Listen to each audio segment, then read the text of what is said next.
반갑습니다. 장종용 시장점검입니다. 오늘 코스피 지수 상승했습니다. 이 증시 부양책 영향이 컸는데, 이 부양책은 제가 지금까지 주식 투자를 하면서 겪어본 부양책 중에서 가장 현실적이고 필요한 정책이었다.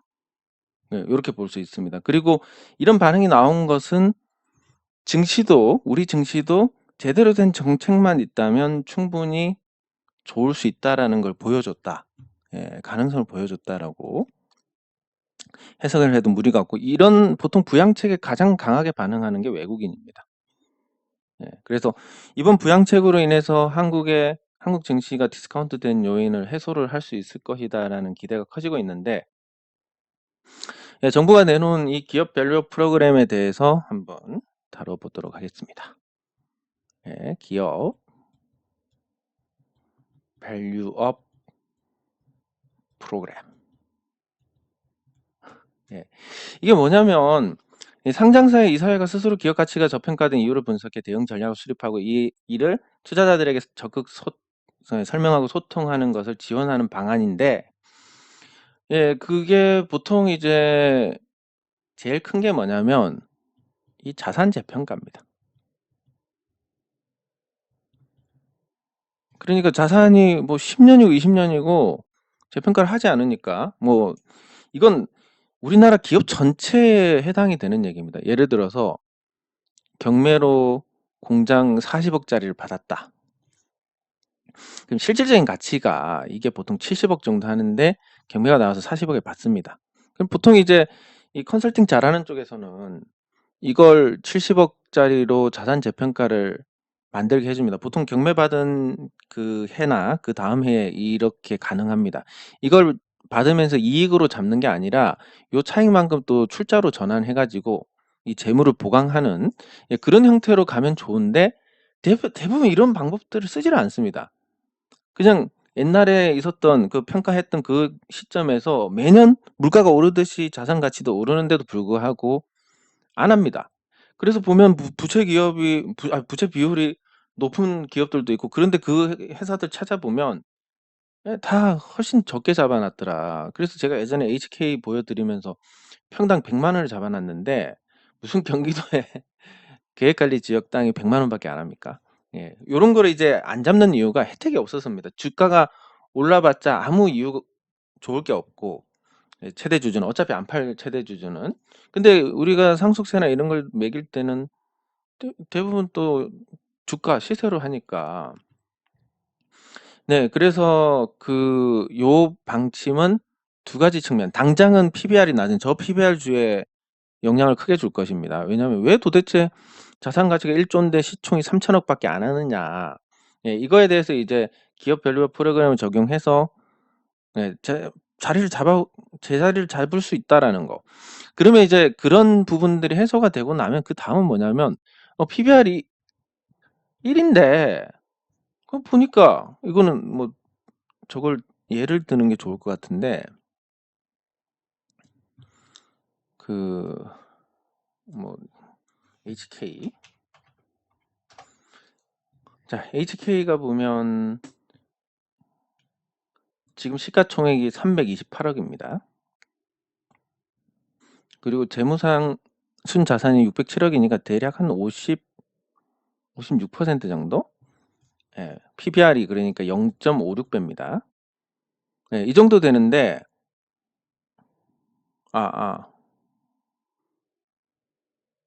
55%. 그래서 이 정도 되는데 0.55배밖에 안 되는데, 근데 이걸 뜯어보니까 토지도 굉장히 싸게 잡아놓고 뭐 등등 해가지고 실질적으로는 1,000억입니다. 그럼 0.32배입니다. 그럼 처음에 이제 0.55배에서 뭐 기업 밸류 프로그램 지원해주는 거를 기반으로 소통해가지고 뭐 주가가 올랐다. 오르고 나서는 자산 재평가니까 또 떨어지는데 또 올랐다. 자, 그러면 이 오르는 거에 대해서 가장 의지가 필요한 게 최대 주주입니다. 최대 주주가 주가가 올라서 좋을 게 뭐가 있느냐? 없습니다. 그래서 이런 프로그램이 정부 의지가 나왔으니까 지금 시장에서 반응하는 것은 저 PBR주들은 어쨌든 뭐 개선이 될 것이다라는 기대감이 반영이 될 수 있고, 예, 그런 종목들이 다 오르고 나서는 예, 다 오르고 나서는 이제 아무래도 요런 숨겨진 저PBR주들, 예, 자산 재평가를 했을 때 달라지는 종목들이 또 반응이 있을 것인데, 그럼 정부가 이 대책을 내놨을 때 시장 돈은 거짓말을 하지 않기 때문에 시장에서 이런 반응이 나왔다는 것은 분명히 후속 조치라는 게 있을 것이다. 단순히 지원만 하는 것 갖고 이렇게 반응을 한다? 불가능한 일입니다. 그러면 분명히 이제 주식으로 뭐 상속을 하는 경우에는 상속세를 주식 팔 때까지 유보를 해준다든지, 면제하는 건 국민 정서에 맞지 않으니까 요렇게만 가면 어차피 최대 주주들은 안 팔기 때문에 주식을 상속하고 안 팔면 된다. 팔 때만 상속세를 매긴다. 그러면 예를 들어 지금 상속세 기준으로 한 60%인데 할아버지가 아버지한테 물려주고 아버지가 다시 예, 아들한테 물려준다. 이렇게 했을 때 60%, 60%씩 날라가면 예, 100주가 60주가 되고 60주에서 다시 36주가 됩니다. 아니지. 40주가 되고 그리고 16주가 됩니다. 2세대만 지나면 지배력을 완벽하게 상실하게 되는데, 팔기 전에는 세금을 유보해 준다라고 하면 예, 훌륭한 제도가 될 것 같습니다. 괜히 그런 어떤 주가 싸게 증여세를 아끼기 위해서 주가를 눌러가지고 다수의 주주들이 고통받는 것보다는 이런 유예 제도를 하면 좋지 않을까. 그래서 이런 시장 반응이란 건 단순 발표로 이렇게 나올 수가 없다. 후속 조치가 있을 것이다라고 보는 게 적절할 것 같습니다. 그래서 우리 시장에 희망이 보이기 시작한다. 그리고 제가 선호하는 아주 뭐 말도 안 되게 낮아가지고 더 내릴 자리가 없는 종목들, 시총 500억 이하의 종목들이 준동할 만한 그런 기반이 만들어졌다라고 보는 게 맞을 것 같습니다. 그래서 지금 제가 말씀드리는 부분은 예, 비교적 확률이 높을 겁니다. 예, 큰 대형주의 고PBR주를 저PBR주를 공략하는 게 아니라 더 이상 내릴 자리가 없는 시총 뭐 300억, 400억, 500억 하는 종목들을 때려잡아야 된다, 이제는. 예, 분명히 이제 실질적으로 상속세에 대해서 그러니까 대기업들은 어떻게든 황금성이 있으니까 시장에 팔든 뭘 하든 어떻게든 만들어내지만, 사실 자, HK를 또 예를 들어가지고 HK 대주주가 다른 자산이 없다라고 가정을 하겠습니다.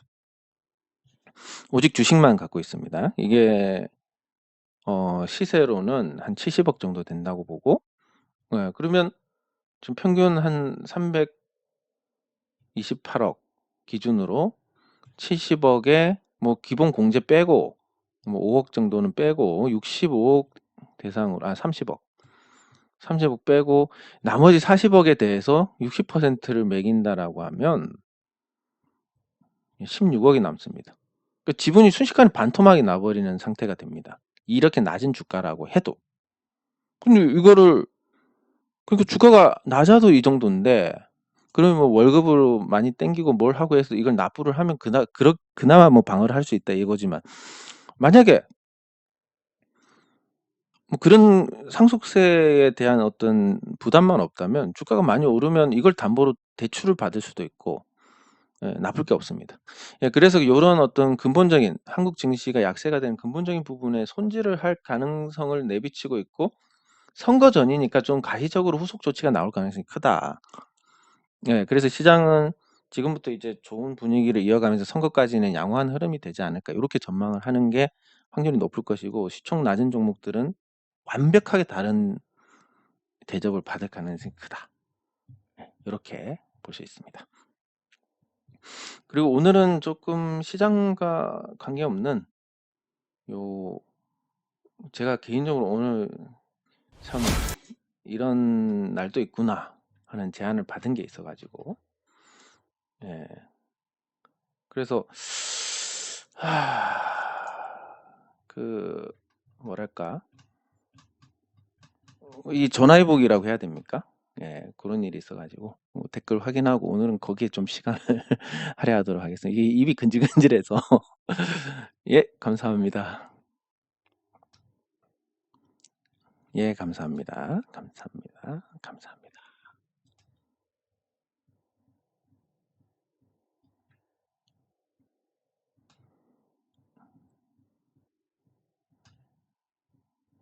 네. 감사합니다.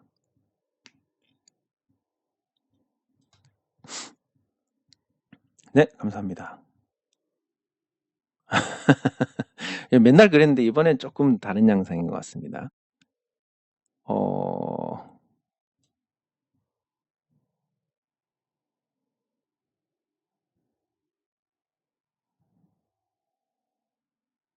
어,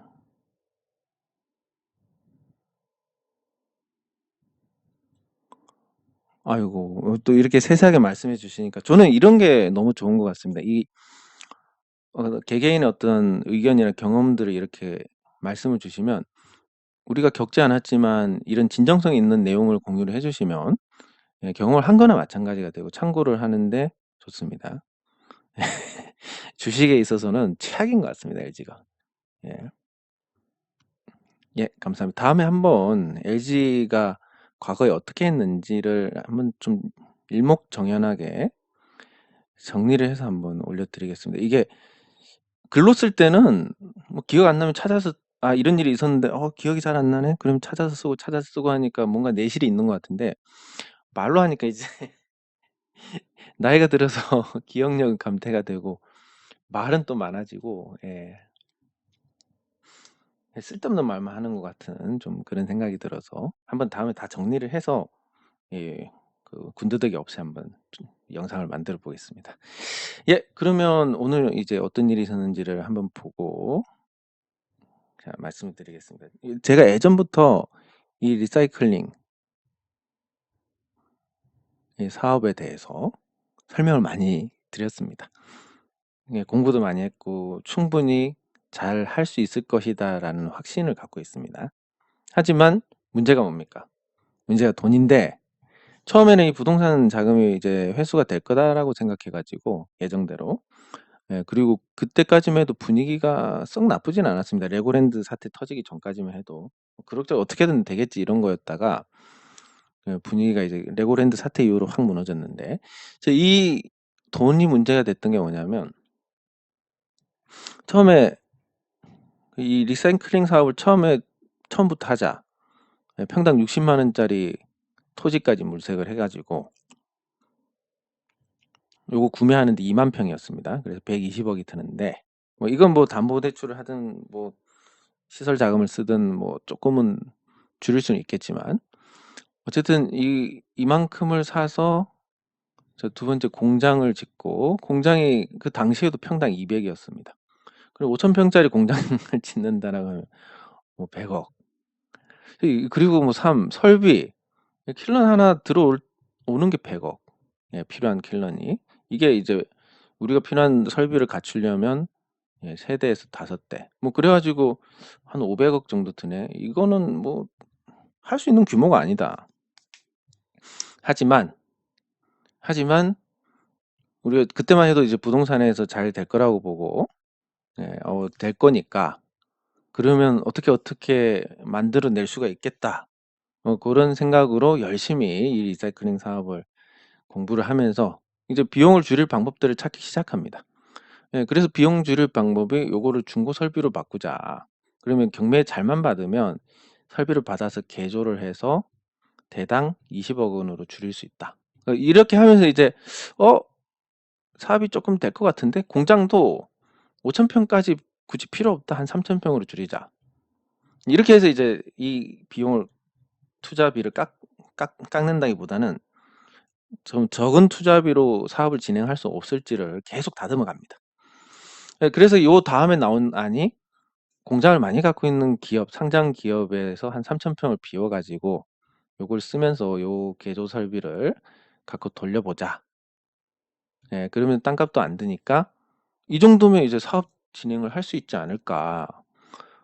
예, 여기까지 갔습니다. 근데 이것도 여의치 않았습니다.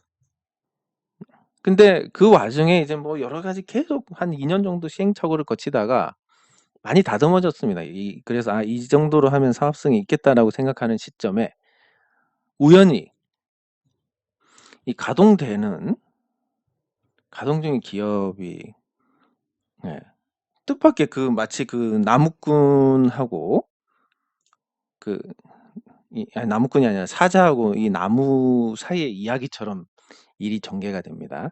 이게 뭐냐면 그 이야기가 뭐냐면 이제 나무꾼이 나무를 뱁니다. 네, 그러니까 사자가 나무꾼한테 저 나무 좋아 보니까 베버려라 이렇게 얘기를 합니다.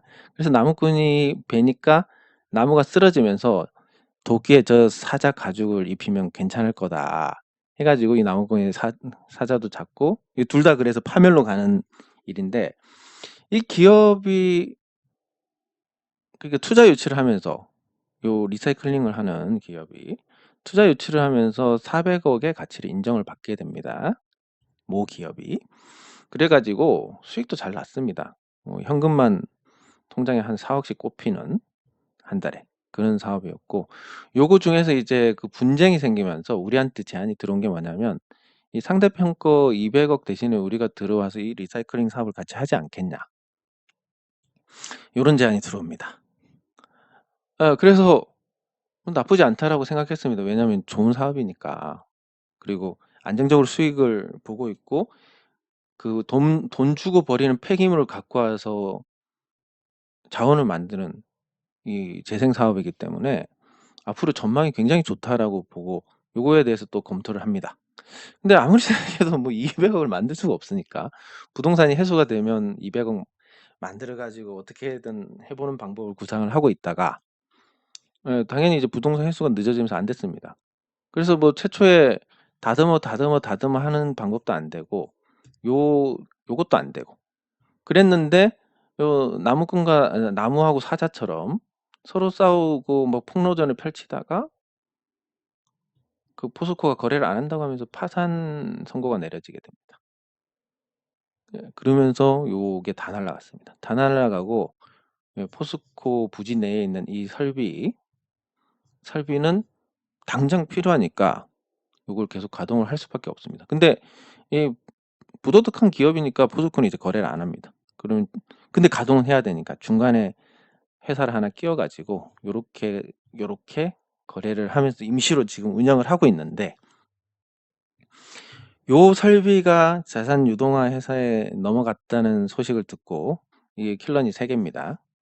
3개인데 이거 중에 하나가 15억에서 20억 정도 얘기가 나오고 있었습니다. 그래서 나중을 위해서 공장 비워주는 공장 상장사만 있으면 이 설비를 확보를 해서 나중에 개조를 하면 되니까 요거에 대해서 이제 인수를 하면 설비를 이 유동화 회사에서 인수를 하더라도 당장 안 가져가도 됩니다. 그래서 이 자리에 있으면서 이제 물색을 해서 하면 되겠구나 이런 또 생각을 하고 있었는데 요게 아무래도 가동이 되고 있는 설비다 보니까 제가 제시한 가격보다 훨씬 높은 가격에 요것뿐만이 아니라 이 3대를 다 가져간다고 하는 60억에 가져간다는 한 사람이 나타나게 됩니다. 근데 실제로 이제 저도 알아보니까 이때는 몰랐는데 알아보니까 가동 중인 그 설비 같은 경우는 거의 제값을 받는 경우가 많습니다. 유동화 회사에 넘어가도. 그래서 전 터무니없이 낮은 가격을 생각하고 있다가 그냥 '아유 안 되는가 보다. 이래도 안 되고 저래도 안 되나 보다. 그냥 내려놓자. 잘하는 거나 잘하자.' 요런 생각을 갖고 있었는데 잘하는 거나 잘하려고 했다가 뜬금없이 저 설비 계약금을 친 쪽에서 잔금을 못 쳐 버렸습니다. 아무래도 이게 금융사고라고 추정이 되는데 보통 이제 경매받을 때 이런 경우가 있습니다. 뭐 20%를 갖고 80% 경락대출로 받아 가지고 은행에서 이렇게 해서 이제 그 물건을 인수를 하는 경우가 있는데 경매를 낙찰받는 경우가 있는데 가끔 이게 대출이 안 돼 가지고 요 계약금 10%를 날리는 일이 적지 않게 있습니다. 그래서 이번에도 시간이 좀 됐으니까 못 내 가지고 자금을 못 만들어 가지고 결국은 이게 빠그라졌다라고 추정이 되는데 요거에 대해서 이제 얼마의 제한이 들어왔냐면 뭐 너무 구체적인데 한 52억 정도에 가져가지 않겠냐. 자, 그러면 이거에 대한 제안을 보면 이렇습니다.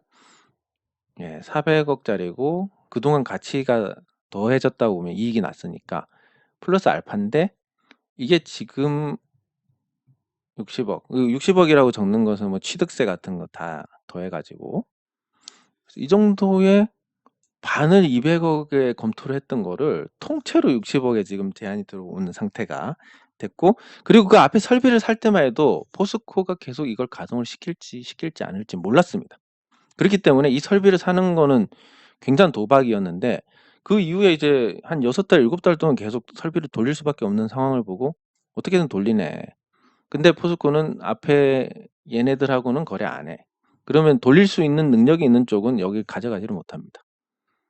설비를 못 돌리면 이게 뭐 60억이 아니라 6억에 준다 해도 아무 쓸모가 없는 거지만, 또 돌릴 수 있는 쪽에서는 예, 아주 괜찮은 사업을 아주 저렴하게 할 수 있는 게 됩니다. 근데 심지어 이제 그 여기 광양에 이런 설비가 있고, 리사이클링 설비가 있고, 포항에 있고, 그리고 당진에, 국내에서 이제 전기료를 가동해서 제강 분진이 많이 발생하는 그런 기업이, 공장이 3개가 있는데 지금 여기 하나만 있으니까 똑같은 형태로 여기에 하고 똑같은 형태로 여기에 하고, 이렇게 되면 기본적으로 한 3배 정도 올라가고, 그 지금 이 킬론이라는 설비가 포스코에 안 쓰고 방치되어 있는 게 많다고 합니다. 그걸 그냥 헐값에 사가지고 개조를 해서 쓰면 가능하니까, 그래서 그래, 투자금이 많아질수록 부담스럽기 때문에 여기서 이익을 내 가지고 이 이익으로 갖고 와서 여기에 준비를 해 나가면, 그리고 2개에서 벌어서 여기로 가서 또 하나를 더 만들면, 이건 뭔가 익숙한 그림 아닙니까? 제가 말씀드린 태양광 5년 만에 본전 찾고 5년 만에 하나 더 하면 2.5년 만에 하나를 더 할 수 있고, 이거랑 똑같은 얘기입니다, 이게.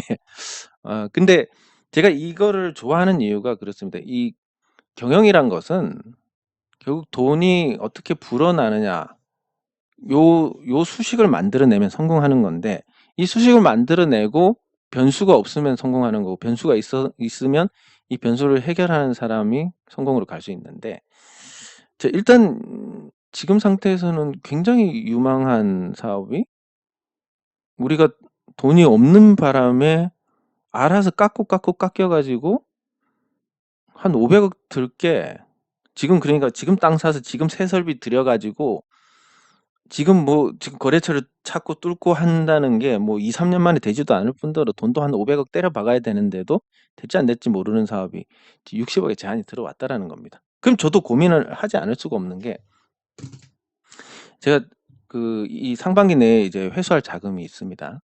이 자금은 사실 쓰기를, 제가 계약을 하고 그런 건 아니지만 어디에 쓸 거다라고 제가 공언을 한 부분이 있기 때문에, 약속을 깨고 혼자 잘 먹고 잘 사느냐, 아니면 다 같이 잘 먹고 잘 사느냐.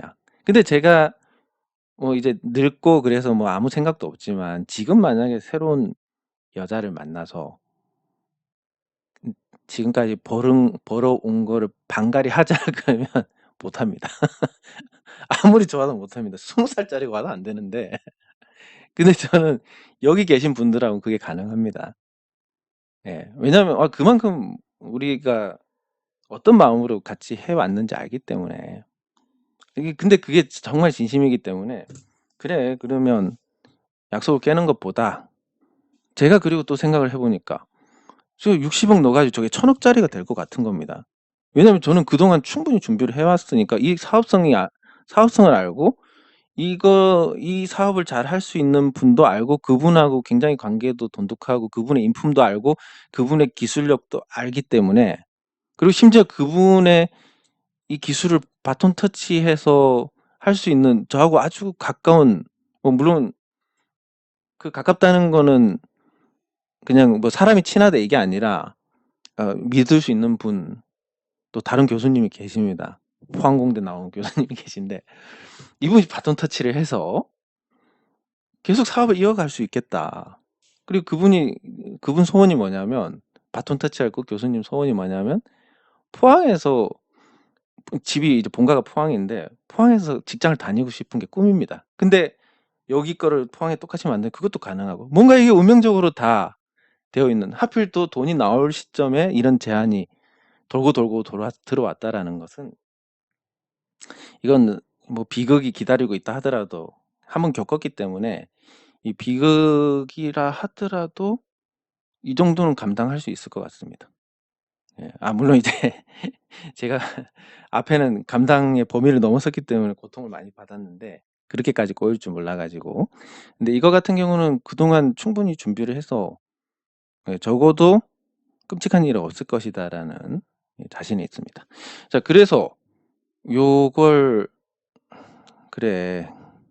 제가 혼자 1,000억 벌면 뭐 할 것이고 2,000억 벌면 뭐 할 것이냐. 근데 뭐 밥만 먹고 살면 되지. 심지어 뭐 제가 이 태양광 사업을 하는 이 법인에서는 지금 무보수로 일했습니다. 이 태양광 법인에서. 무보수로 일하고 물론 제 법인에서 월급은 받아갔죠. 이건 제 사업인 거고 또 태양광 법인에서 무보수로 일하면서 사업을 안정화를 시켜 놨습니다. 예. 그래서 이것만 갖고도 밥 먹고 사니까 '그래 이제 다른 분들 고통에 밀어 넣지 말고 밥이나 먹고 살자 그냥 이걸로.' 그 생각을 하고 있다가 다 내려놓고 나니까 갑자기 이런 제안이 들어오는 겁니다. 그럼 이거를 이제 다 내려놨는데 이런 제안이 들어왔으니까 이건 뭐 운명이라고 받아들이고 다른 걸 내려놔야 되는데 내가 내려놓을 수 있는 게 뭐가 있을까? 그리고 내가 내려놓음으로 인해서 제가 나눌 수 있는 분들께 어떤 혜택이 돌아갈까를 고민해서 오늘 결론을 냈는데 그 결론을 내고 나니까 굉장히 마음이 좋습니다. 그리고 뭐 지금까지 일이 있기 때문에 '저것 또 정신 못 차렸네. 저것 또 미친 짓 하는 거 아닌가.' 생각을 하시겠지만 뭐 지나고 나면 또 그렇게 될 수도 있겠지만 요것만은 좀 다를 것 같습니다, 이거는. 왜냐하면 이게 지금까지 잘 된 게 있고 안 된 게 있는데 잘 된 거는 제가 직접 개입을 해서 한 거고 안 된 거는 예, 남의 손에 맡긴 게 안 됐는데 요거 같은 경우는 제가 깊숙이 개입을 할 것이기 때문에 예. 그리고 소유주가 제가 대표로 있는 회사가 될 것이고 그리고 그 지분은 여기 계신 분들에게 다 쪼개서 나눠 드릴 것이고 그렇게 해서 다 내려놓고 우리가 같이 해 나간다면 정말 좋은 결과가 있지 않을까. 그 꿈을 다 실어 버리려고 합니다. 이 법인 제가 내려놓고 여기다가 우리의 꿈을 다 실어 가지고 그래서 잘 돼서 우리가 주식으로 미래를 못 열었지만 그래도 이 회사의 주식으로는 미래를 열 수 있지 않을까. 예, 그런 마음으로 이제 마치 제갈공명이 어떤 마음으로 출사표를 던졌을지도 알 것 같고 예, 오늘 그런 마음인데 뭐 물론 이제 대다수의 분들은 '저게 또 미쳤나. 저 뭐 정신 아직 못 차렸네.' 이렇게 생각을 하실 거지만 분명히 다를 겁니다. 예. 장 종료 시장 점검은 여기서 마치도록 하겠습니다. 수고하셨습니다.